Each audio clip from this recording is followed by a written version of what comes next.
Hoy vamos a estar compartiendo en este espacio de nuestra plataforma turimiquire.net un programa muy especial con una persona que realmente es una bendición. Y digo es una bendición porque nos conocimos hace muchos años en la Universidad de Oriente y hoy nuevamente nos encontramos. Es de Dios para darle una explicación al mundo. Y digo el mundo entre comillas, porque vamos a hablar para los dos mundos, para el mundo espiritual y para el espiritual de otro mundo, de ese mundo que a partir de hoy va a comenzar a vernos a través de turimiquire.net en su espacio, el portal del Señor. Bienvenido nuestro invitado. Gracias, Luis. Para mí es una gran complacencia, haciendo honor a esa amistad universitaria, y por supuesto tu apasionado interés por las letras, porque eres egresado también de nuestra casa de estudio como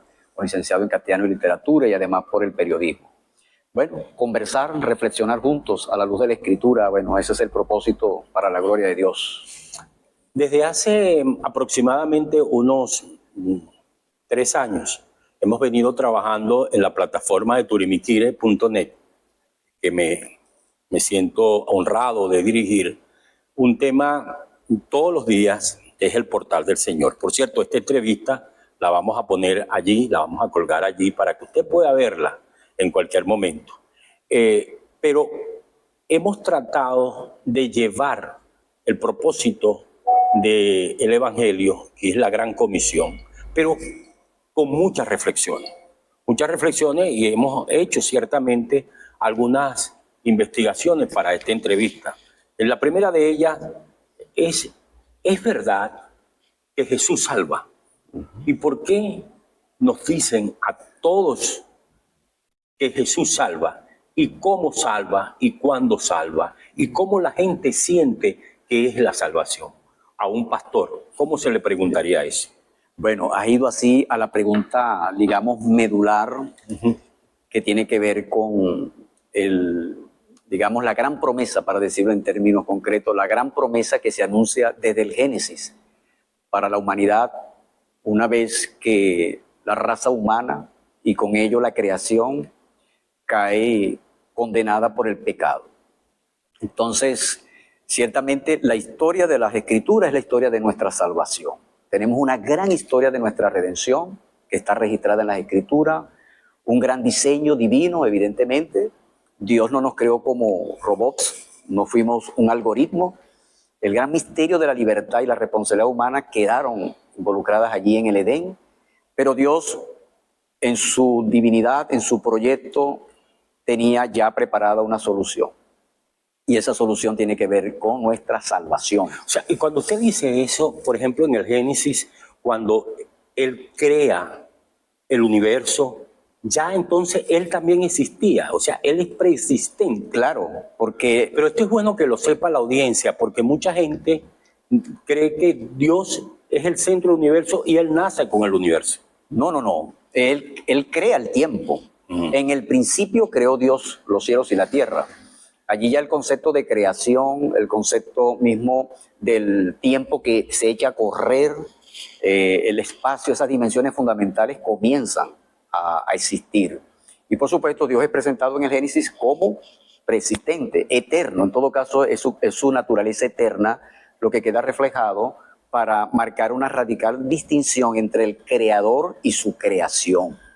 Fíjese, hoy nosotros estamos compartiendo con el pastor Azócar, Tomás Azócar, y hemos hecho un intro que le decimos nosotros en lenguaje televisivo, sin el intro, es decir, nos hemos presentado a nuestro invitado de hoy. Es bueno que sepamos que estamos frente o ante un ciudadano que es profesor universitario. Felicitaciones, porque hace unos días, el 5, fue el día del profesor universitario, egresado de la Universidad de Oriente, doctor en educación, además teólogo, y dirige pastoralmente, es el pastor de la iglesia, de la primera iglesia bautista de Cumaná, y sobre ese tema quiero tocarlo, a pesar de que ya entramos en el tema. En el tema, sí. sobre lo cual, Luis, hay que decir algo adicional. Ajá. Como la pregunta fue la salvación Directa, sí. directa, el pecado condena. El pecado trae dentro de los estatutos y decretos de Dios, trae también, y pone en relevancia, quiero decir, pone en relevancia los atributos y los dones y las perfecciones de Dios. Dios es todopoderoso, creó el universo, muy bien, es omnisciente, omnipresente, pero también es Dios de justicia.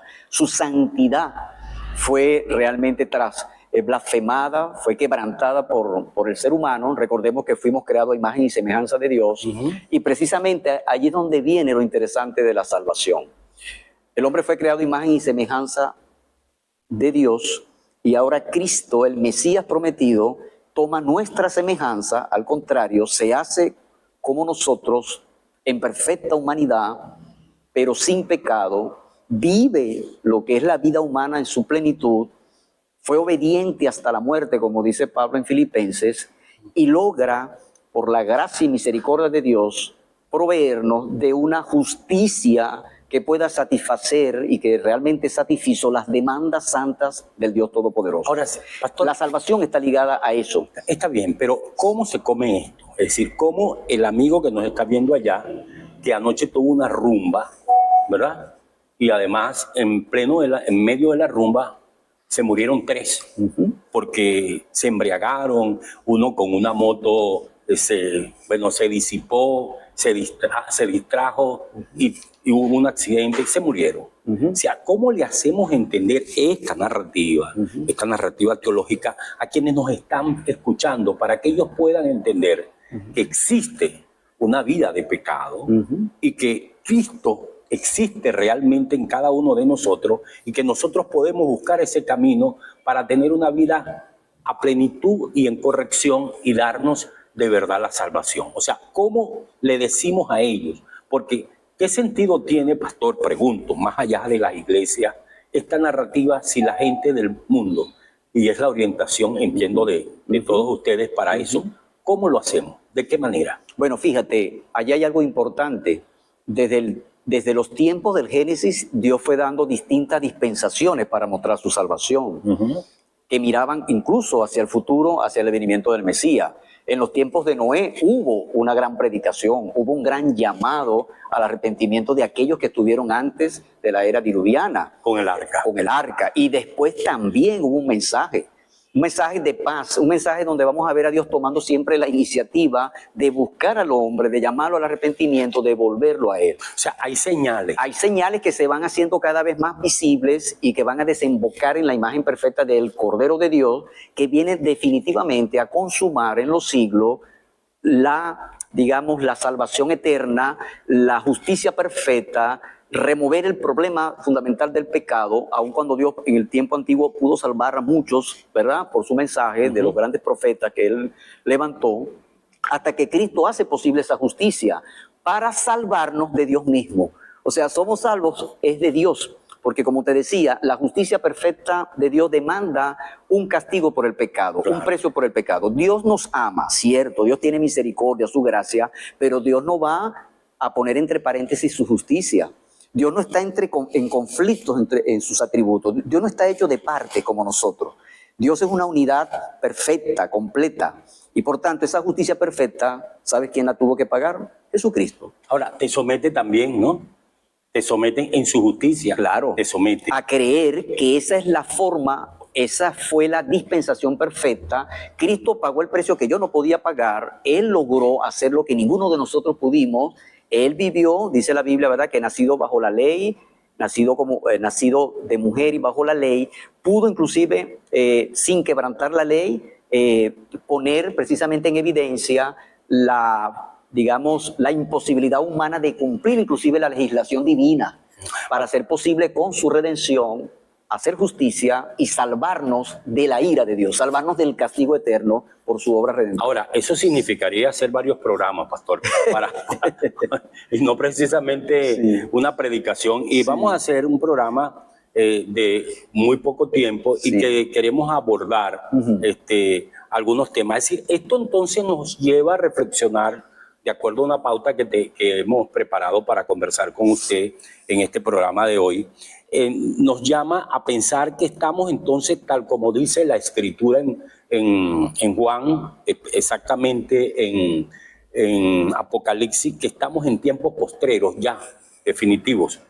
Bueno, en las escrituras la palabra tiempo postrero No existe. sí aparece, pero aparece ya ligada con el advenimiento del Mesías. Ya el apóstol Pedro escribe su carta en el primer siglo y dice, estamos en los tiempos postreros. Porque lo digo a partir de lo que usted está diciendo. Exacto. Y lo que uno ha podido leer. Exactamente, Sí. porque Cristo viene a ser esa marca en el tiempo, la consumación, O sea, de la señal. La señal. Fíjate que una de las expresiones que dice en la cruz es consumado es. Y consumado es, como han dicho muchos autores, es la expresión más relevante en el universo, dicha en el momento más relevante de la historia de la humanidad por el hombre más importante e incomparable de la humanidad, que fue Cristo. Él hace esa obra de justicia y le está diciendo al hombre ahora que podemos tener, gracias a esa justicia que se accede por la fe, en arrepentimiento, creyendo en Él, la salvación del juicio que Dios ya ha decretado sobre el pecado. Por lo tanto, es en el Evangelio, cuando decimos nosotros que es una buena noticia, porque el Evangelio significa una buena nueva, que nosotros podemos ver cómo resplandece realmente, ¿verdad? En contraste con la caída irremediable que teníamos nosotros como pecadores. No había solución entre nosotros porque todos nacemos con la naturaleza pecaminosa, todos somos herederos de esta misma condición, ¿verdad? El hombre reproduce el pecado, la injusticia, y había que levantar a alguien. ¿Quién podía ser? Dios mismo. ¿Qué te parece? Un Dios, por eso dicen los griegos y los judíos, locura para los griegos y tropezadero para los judíos, de que un Dios tan grande, infinito, podía hacerse hombre, humanarse, tomar, ¿verdad?, carne, padecer, vivir como nosotros, pero sin pecado, y pagar el precio de nuestra salvación. Ahí hay una pregunta que mucha gente la ha hecho reflexiva, y tiene que ver con la sangre. Porque este Dios que se redime en Cristo, en su supremacía, Sí. no es de sangre, sino de espíritu. Ese será, pregunto, el advenimiento para poder salvar, para poder establecer la salvación, porque no es de sangre, sino de espíritu, a pesar de que el Cordero es de sangre. No hay contradicción, y debemos hablar de sangre, porque una de las cosas que Dios va a decretar desde el principio, recuerda el primer fratricidio, hay derramamiento de sangre con la muerte de Abel. Caín asesina, ¿verdad? Como todo es una historia clave dentro del Evangelio, dentro del Antiguo Testamento, y esa realidad hace culpable al hombre, porque esa sangre derramada ya apunta a la necesidad de una expiación. Como dice el Señor, la voz o la sangre de Abel clama en la tierra. El otro aspecto es que la misma vergüenza y desnudez de Adán y Eva, cuando se le abrieron los sentidos que comieron del árbol, esa desnudez tuvo que ser cubierta ¿con qué? Con la muerte de un animal para poder hacer una piel que cubriera esa vergüenza. Por lo tanto, también allí hubo un inocente que tuvo que pagar el precio de nuestro pecado. Por eso es que se mira hacia el sistema sacrificial que inaugura la ley mosaica, por ejemplo, como una anticipación. Lo que Moisés copia es lo que a futuro iba a suceder, ¿verdad? Cuando Cristo mismo, como Cordero de Dios, ya no el Cordero de nosotros, ¿verdad? No era un animal, ya no era el sistema sacrificial levítico, ¿verdad? De hombres que morían, que también tenían que ofrecer sangre por sus propios pecados y además sangre animal, sino Cristo, una ofrenda. Él mismo entregó su vida, ¿verdad? Sacrificio perfecto. Hubo derramamiento de sangre, evidentemente, pero también hubo victoria. Porque no solamente la cruz nos recuerda la redención, sino que la resurrección nos recuerda que hubo victoria sobre la muerte y sobre el pecado. Fíjense, pastor, le hago la pregunta con intencionalidad. Nos está haciendo el hermano Raúl, que está hoy haciendo dirección de estudio. Estamos completos. Sí. Gracias, hermano. La bendición, el hermano. Le hago la pregunta porque el texto en Apocalipsis, ¿no?, es muy revelador con Juan, cuando él le da esperanza a la humanidad, ¿no?, que contiene una visión profética, ¿verdad? y alcanza un punto culminante con el cumplimiento del propósito de Jehová. Pero hoy, eso lo estamos viendo, ha sido como tergiversado, en el sentido que se habla de la ley del Cordero. Y el mundo islámico ha tomado de la Biblia eso como una bandera para la salvación, y hoy vemos que en Europa, por ejemplo, el mundo europeo está llevando a una condenación de pecado por todo lo que está pasando con una cultura progre, y en el continente africano dicen algunas estadísticas que durante las 3 últimas décadas ha existido una apartheid que ha perseguido a los cristianos como en sus primeros momentos, y van más de 350 muertos cristianos. Con esta pregunta, estas 2 preguntas, vamos a identificar y enseguida regresamos para que usted nos dé su respuesta, porque de verdad que se torna contradictorio. No es que la Biblia sea contradictorio, sino que el hombre ha tomado el texto de la Biblia para crear contradicciones en el mundo de hoy. Vamos y ya regresamos. Regresamos, este es Sucre y su gente, hoy haciendo un programa muy especial para la plataforma de turimiquire.net con el pastor Tomás Azócar, quien es el pastor de la primera iglesia bautista de Cumaná, que por cierto hay que decir, para que no se nos pase, está de aniversario en estos días, está cumpliendo 45 años. Así es. Y ahí tienen una programación, y el pastor al final del programa nos va a decir parte de ella para que todos ustedes la sepan. Pero estábamos en una pregunta para quienes están viendo el programa o van a sintonizar la página, sobre el tema de la ley del Cordero, y además cómo se ha tergiversado la ley del Cordero desde la Biblia dentro del mundo musulmán, dentro del mundo islámico, y hoy existe, pastor, un holocausto.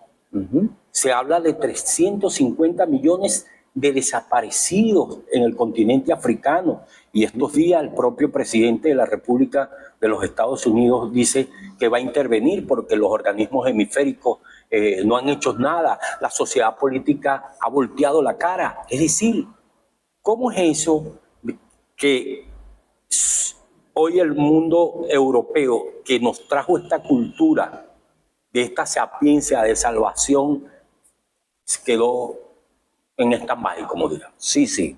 Bueno, fíjate, es una respuesta que ameritaría detenerse mucho, Sí, ¿no? sí. Recordar también que el Islam es prácticamente desde el siglo VI después de Cristo. O sea, realmente el mensaje evangélico, el ministerio público de Jesús es anterior al ministerio profético de Mahoma.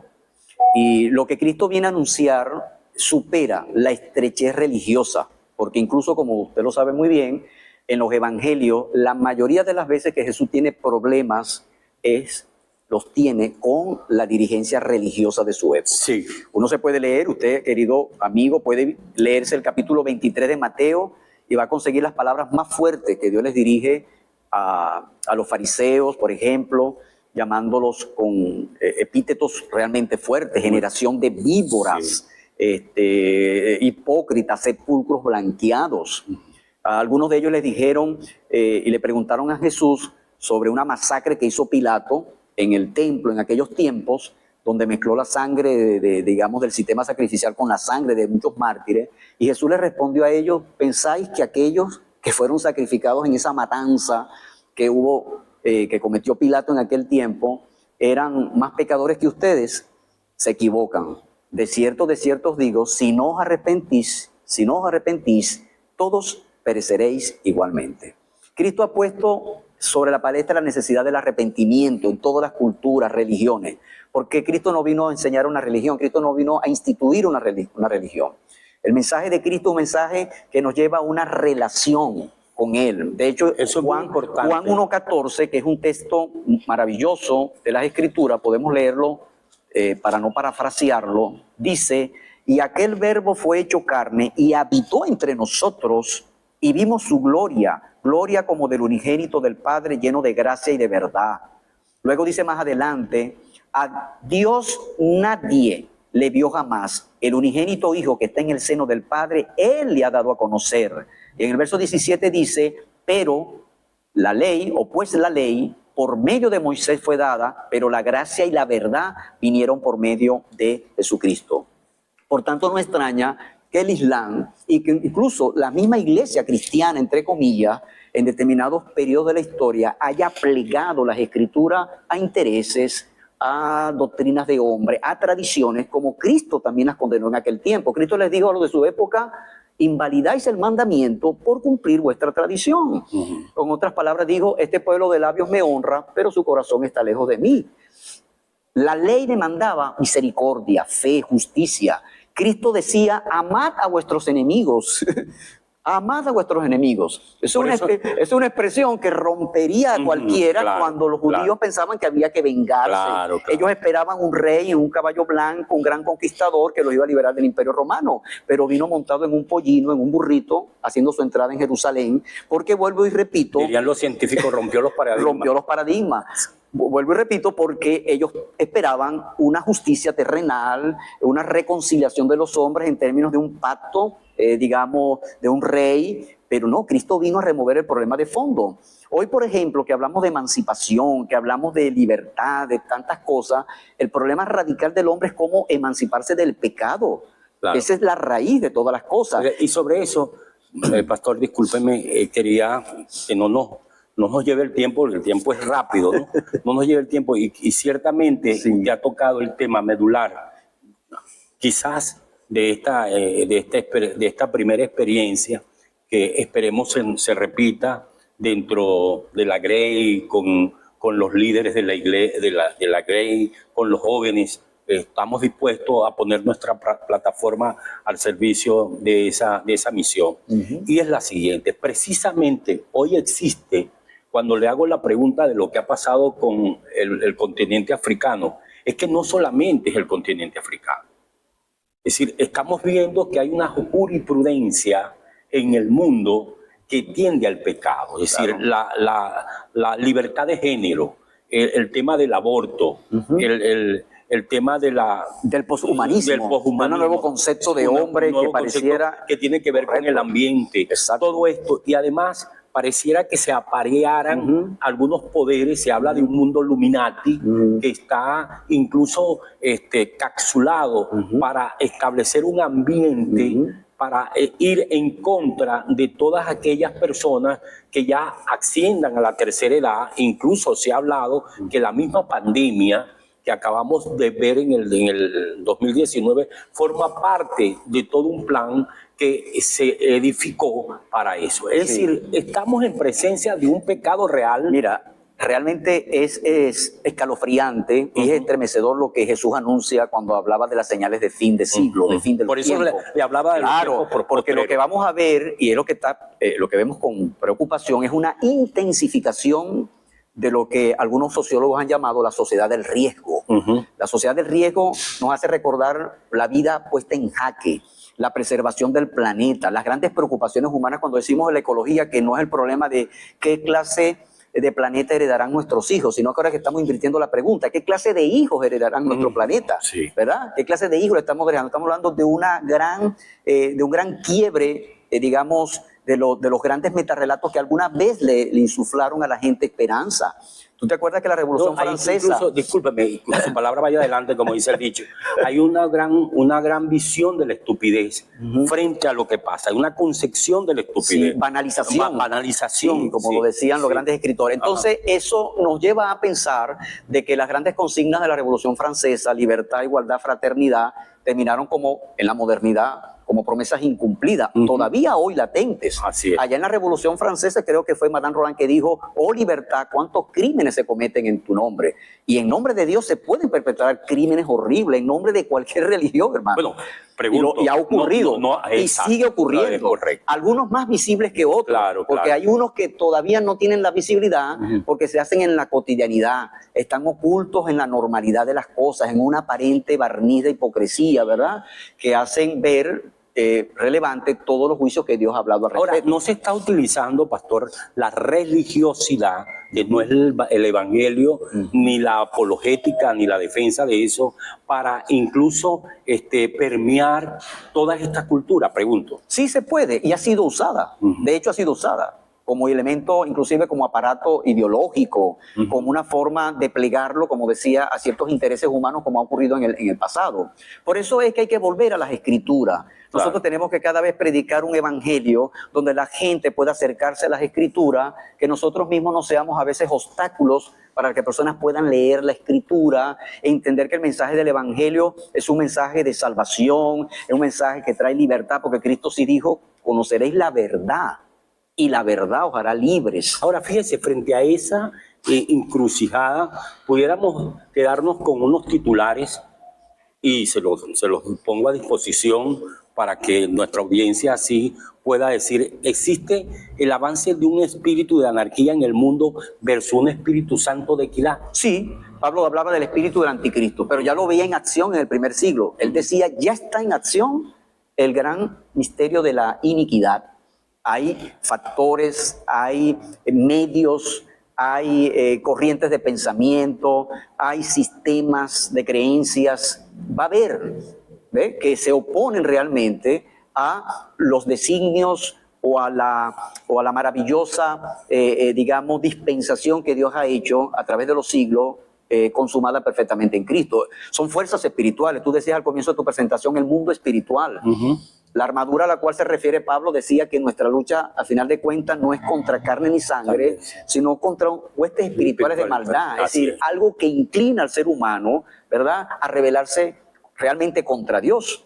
O por lo menos no poner la mirada en Dios, de que se levanta un hombre que quiere desde una visión, digamos, de pretensión, de redención, digamos, humanista solamente, ¿verdad?, que él puede por sí mismo resolver sus problemas. No te necesito, Dios, yo puedo vivir a mi manera, yo puedo hacer mi propia realidad, yo puedo construir mi mundo. Y a esta altura, el hombre allí expresa su altivez. Y a estas alturas, como para hablar en algo deportivo, a estas alturas del partido podemos decir que sí, existe una estadística.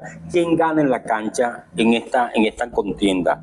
Porque, por ejemplo, la inteligencia artificial que acaba de aparecer, usted acaba de decir, Dios no es un Dios de algoritmos, de eso, pero existe ahora una inteligencia artificial versus una inteligencia espiritual, pastor. Sí. De hecho, la palabra de Dios en los saludos que da Pablo a la iglesia de Colosenses, que es una iglesia que ya estaba influida por filosofía, por el gnosticismo de aquella época, el estoicismo, el epicureísmo, la visión inclusive del ascetismo, Pablo los previene sobre las filosofías que estaban ya elaborando una interpretación del evangelio acomodada a la cosmovisión de esta filosofía. Y ahí les habla, en la oración que él hace, él pide que la iglesia sea llena de sabiduría y de inteligencia espiritual. Pero la inteligencia espiritual a la cual se refiere la Escritura es la inteligencia que da la revelación de la palabra de Dios para abrirle el entendimiento al hombre, ponerlo en evidencia de dónde está realmente la raíz del mal y abrirle el entendimiento para que pueda acudir al trono de la gracia, como lo llama la Escritura, esa gracia, ese regalo divino, ese camino que nos ha sido abierto gracias a la obra de Cristo para poder consumar la justicia perfecta de Dios, mejor dicho, a favor de nosotros, imputarnos esa justicia, libertarnos y justificarnos ante Dios. Pero por otro lado, el hombre también crea artificios. Y pudiéramos pensar en redenciones tecnológicas, por ejemplo, en la forma de construcción de paradigmas, de modelos que le hacen creer al hombre de que el hombre se puede emancipar, de que el problema del pecado no es un problema espiritual, que es un problema que se resuelve con un microchip, que se resuelve con un algoritmo que se pueda colocar en la naturaleza humana. Pero eso es lo que estamos viendo. Estamos viendo, o sea, que se acaban los límites inclusive de lo que termina siendo hombre o máquina, una suerte de diseminación de los sentidos, o de una forma de borrar los límites de lo humano, ¿verdad?, en nombre de la tecnología. Nosotros no negamos la tecnología, por supuesto, pero estamos viendo a qué propósito sirve. Y te digo algo, mi estimado Luis, en Apocalipsis, cuando se habla de la imagen de la bestia, se habla de una imagen que podrá hablar, podrá hacer grandes prodigios. Yo no quiero forzar el texto bíblico porque la exégesis de esto tiene un misterio profundo, pero cuando uno piensa en una imagen que puede hablar, que puede responder los misterios más grandes del ser humano, que va a ser una imagen que va a rendir a la humanidad, porque ella va a dar la respuesta a los grandes problemas y enigmas que la sociedad ha planteado, uno se pregunta si eso no será la inteligencia artificial. Ahora, esto no podrá ser una especie de egoísmo versus la ceguera o una ceguera espiritual del hombre de hoy. Es una ceguera basada en la soberbia. Sí hay cegueras, como la tuvieron los antiguos, como la tuvieron inclusive los O sea, propios... como usted acaba de decir, como la tuvieron los como la estoicos. tuvimos nosotros, como la Amén. hemos tenido nosotros, Claro. porque inclusive los discípulos con Cristo resucitado allí, mi hermano, no creyeron la resurrección. Ujú. Jesús tiene que decirle en el camino de Maús a los discípulos, palpad y ved y tocad, porque un espíritu no tiene carne como ves que yo tenéis. Entonces ellos tuvieron que realmente convencerse de la resurrección, de que realmente Cristo es la primicia de todos aquellos que creen en Él, de que verdaderamente era la resurrección y la vida, de que el problema fundamental del hombre, que no es otro que el que está de trasunto en la ideología de la tecnología y de la inteligencia artificial, que es el sueño del hombre de vivir eternamente, de vencer la muerte, eso es lo que hay detrás, y decirlo lo hemos logrado nosotros sin necesidad de Dios, eso mismo había cumplido De hecho, Cristo, lo había hecho el Señor Jesús. Nos queda un minuto, nos está diciendo nuestro director.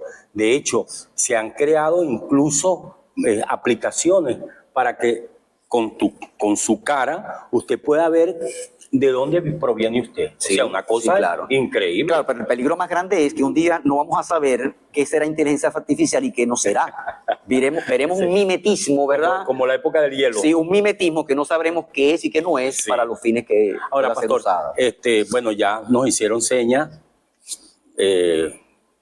Estamos terminando el programa, pero no quiero dejar de que nos hable un poco en este minuto que nos queda de su grade, de los del 45 de los años. 45 años. Bueno, para nosotros, desde el año 80, 1980... Te dice fácil, ¿no? Se dice fácil, pero esto tiene grata recordación porque en 1980, allí, en el alma mater nuestra, en el auditorio de Cerro Colorado, Ujú. el 20 de diciembre, la iglesia se congregó, aquella misión fundada por Eugenio Kindler, ¿verdad? Allá En el auditorio de Cerro Colorado, Oye, no, y eso no fue fundada la primera iglesia bautista de Cumaná. O sea, No que sabía. la primera iglesia bautista de Cumaná, Nace. el acto central, solemne, el culto de instalación fundacional, fue en Cerro Colorado, en la Universidad de Oriente.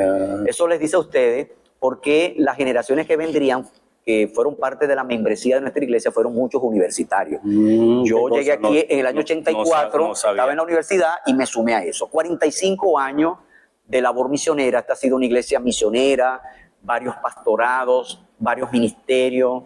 Hemos sido realmente bendecidos durante estos 45 años de labor, de trabajo, de ver generaciones que han pasado por acá, profesionales, y otros han sido usados por Dios para fundar iglesias en otros lugares. Qué bueno. Aquí, como dice el título que está detrás nuestro, ¿verdad? Nuestra misión, la gran comisión. Celebramos 45 años, pero celebramos más que todo el desafío que tenemos en estos tiempos de seguir predicando ese evangelio. Claro. Ese evangelio de la justicia perfecta, de la paz que hizo Cristo con la sangre de su cruz, de la verdad, porque no hay justicia si no hay verdad, y la verdad es Cristo. Es la libertad del Hijo, porque si el Hijo os libertare, seréis verdaderamente libres, de la verdadera esperanza. Pero también quiero decir algo, Luis, de una iglesia que en estos tiempos, y hablo para nosotros como